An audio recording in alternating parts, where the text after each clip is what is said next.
The Philippines, home to 100 million people, the 8th most populated country in the world, home to lumpia, adobo, and mani pacquiao. Above all the many beautiful things to love in the Philippines, there's one thing that's loved more than anything else: basketball. There isn't anything quite like it. This country is obsessed, no, addicted to basketball. Anywhere you go, any neighborhood, any barangay, you will find a basketball court. Filipinos will play on anything, even if there isn't a wood or cement floor. Filipinos will play on grass, soil, even sand. And everyone plays. Big, small, short, tall, poor, rich. You'll find players wearing shoes, tsinelas, and even bare feet. You see, it doesn't matter who you were before you stepped on the court. All that matters is your game. You know how much Americans love American football? Well, multiply that by 10 times. The passion for the sport is real. The only thing I can quite compare it to is Argentina or Brazil's love for football, where the love for the sport is almost a religion over there. For the sake of numbers, Nike once estimated that 40% of the population of the Philippines plays basketball, and 81% in total are basketball fans. That's approximately 81 million hoopballing fans. This begs the question, why? Why do Filipinos love basketball so much? Well, there's the obvious answer, duh, because it's fun. Alright, case closed. Thanks for watching my video. Subscribe and hit that notification bell for No, that's not a good enough answer. Because you know what else is fun? Football, or soccer for my American viewers. The most popular sport in the world, bar none. Football is so popular, an estimated 4 billion people, more than half the world's population, are football fans. So why didn't this football fever convert well in the Philippines? Why is basketball so different for Filipinos? To better answer this question, we have to go back. 1898 marked the beginning of the Spanish-American War, where after the Battle of Manila, Americans took control of the city, and then with the Treaty of Paris, the whole country of the Philippines. Thus, Spain relinquished control of the Philippines to the United States for $20 million, which is $600 million in today's money. During this period, basketball was brought over by the Americans. Basketball started in 1910, where it was actually introduced to public schools as a women's sport, because men's sports, like baseball and track, were deemed too rough and intense for women. The Philippines quickly established itself in the sport. In 1936, in their first Olympic showing, the Filipino basketball team came in 5th place, which to this day is still the best placing for an Asian team. They then won gold in the first Asia Games in 1951, and then won bronze in the FIBA 1954 World Championships, which again has not been eclipsed by another Asian country until this day. For the next 20 years, the Philippines dominated Asia in basketball, winning gold in the FIBA Asia tournaments in 1960, 1963, 1967, 1973, and 1985, and then winning silver in 1965 and 1971. It was during this time that the basketball craze was at an all-time high. The Philippines then formed the PBA, or the Philippines Basketball Association, the oldest running professional basketball league in the world after the NBA, bringing us Filipino all-time greats like Ramon Fernandez, Philip Cesar, Bogs Artonado, and Robert Jaworski. When we were liberated from Spain, the removal of colonization left behind a large void. In 1934, the Philippines was nothing more than a collection of islands, ethnicities, and diverse cultural identities. And while the government would try and fill that void in a political and legal sense, it was basketball that became that cultural glue for our newly born country.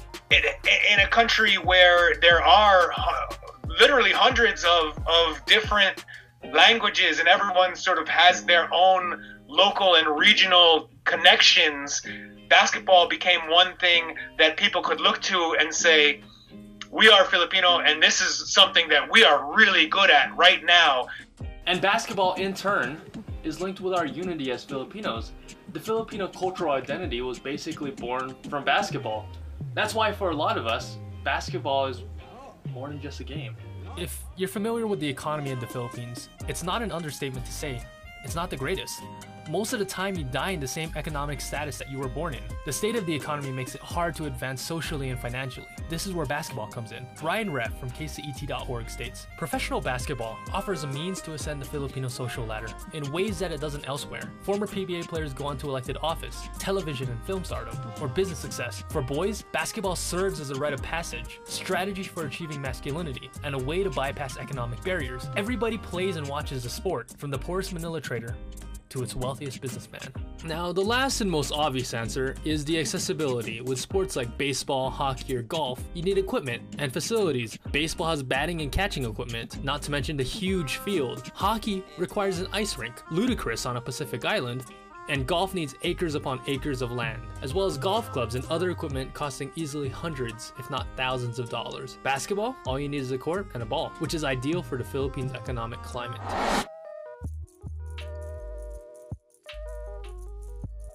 As of today, the Philippines is ranked 31st out of 165 countries. This makes them the third highest ranked Asian country. How did a country that was basically born from basketball and went from dominating the rest of Asia to 31st place? There are many reasons, and the most obvious answer might be the biggest, or in this case, the smallest.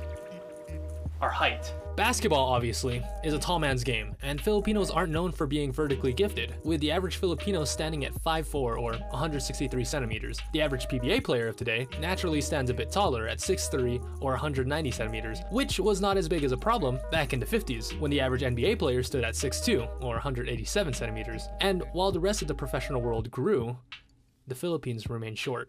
Today, the average NBA player measures 6'7" or 200 centimeters, with forwards easily surpassing that. Could you imagine how well the standard PBA player would fare against someone like Shaquille O'Neal, who in his prime stood at 7'1" and weighed in at 300 pounds? At that difference, he would absolutely feast in the paint, and there wouldn't be anything a Filipino player could do except foul him and pray that he misses free throws. With the rest of the world making great strides in basketball, the Philippines has one dream that burns bright in a lot of people's hearts: having a homegrown Filipino playing the NBA. Now, the NBA is clearly the meridian of professional basketball. There is no higher level of basketball. Granted, there have been players with Filipino blood in the NBA. Raymond Townsend became the first Filipino to ever play in the NBA, playing for the Golden State Warriors in 1978. We also have Jordan Clarkson, who started his career on the Lakers and currently plays for the Cavaliers. And as a joke, a lot of Filipinos like to include Nate Robinson, whose great-great-grandfather was Filipino, which comes out to about 6%. That makes him an honorary Filipino, I guess? But we still find ourselves waiting for our own Stefan Troc or Manny Pacquiao to grace the courts of professional American basketball. Will there ever be a native homegrown Filipino NBA player? Many have tried, notably Japeth Aguilar and Bobby Ray Parks Jr. of the PBA. Bobby actually played for the Texas Legends in the NBA G League, but none yet who have made it into the big leagues. I was actually able to speak with Raymond Townsend, the first Filipino basketball player to ever play in the NBA. Is a Filipino who's considered one of the best players in the history of the PBA going to put his reputation out there to possibly get cut by the Brooklyn Nets or the Orlando Magic or Sacramento Kings or the Phoenix Suns? Yeah. Are they going to sit there and have the rest of their life, so-and-so is one of the best Filipinos to ever play in the PBA, but Can't even make the NBA. But could never make the NBA and got cut in 2025 with the Phoenix Suns. So it's not a question of talent, it's a question of like fear or courage. Nobody's ever done it. It's harder for the first person than it is for anybody else. Because with being the first, there's a lot of doubt. I was told I'd never make it. There's a lot of negative input, and there was negativism towards who you are. I was too small, I was Filipino, I wasn't big enough.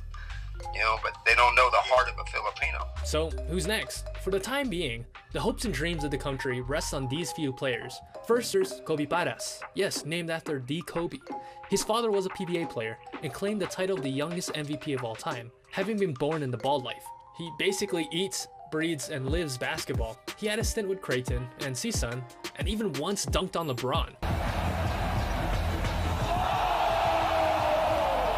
And then there's Terrence Romeo, one of the best guards in the PBA with quick as lightning reflexes and handles for days. Basically the Allen Iverson or the Kyrie Irving of the PBA. And then there's Junmar Fajardo, the current MVP of the PBA and arguably the best player in its history. He has the most MVPs in PBA history with 5. He has amazing talent, and if he ever wanted to, critics say he would have a good shot in the NBA. However, most people agree it's gonna be this kid. Atene's 7'1" wonder kid, Kai Soto. Teen basketball sensation Kai Soto. Kai Soto. The best bet has to be Kai Soto. 16-year-old Kai Soto. He's already 7'2" and has been dubbed the future of Asian basketball. And it was reported that Real Madrid offered him $1 million to join their basketball team. Supposedly FC Barcelona, Saski Baskonia, and Alba Berlin have also expressed interest. By all accounts, he's a basketball prodigy. He's currently averaging 25.1 points per game, 13.9 rebounds per game, and 2.6 blocks per game. In a 2-game stretch against Japan and China, he scored 54 points, 42 rebounds, and 9 block shots. He's got so much potential that he's projected to be on the final roster of the National Basketball Philippines team for the World Cup, where he would be playing against NBA and other professional players around the world. As a 16-year-old boy. Let that sink in. Barring some crazy injury, this kid's chances of making the NBA are all but guaranteed. So mark your calendars, boys and girls, because in 2021, or whenever his contract with his European team expires, the Philippines is getting an NBA player. He is the future of Asian basketball. These are exciting times for Filipino basketball fans. I, for one, can't wait to see what the future holds for the country whose heart beats like the bouncing of a basketball. Remember to check out Pacific Rims, Beer Man Ballin' in Flip-Flops, the Philippines' unlikely love affair with basketball.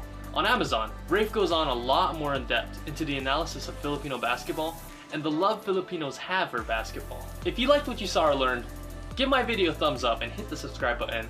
And remember, Dwayne Wade should have won the MVP in 2009. I'm still salty about that.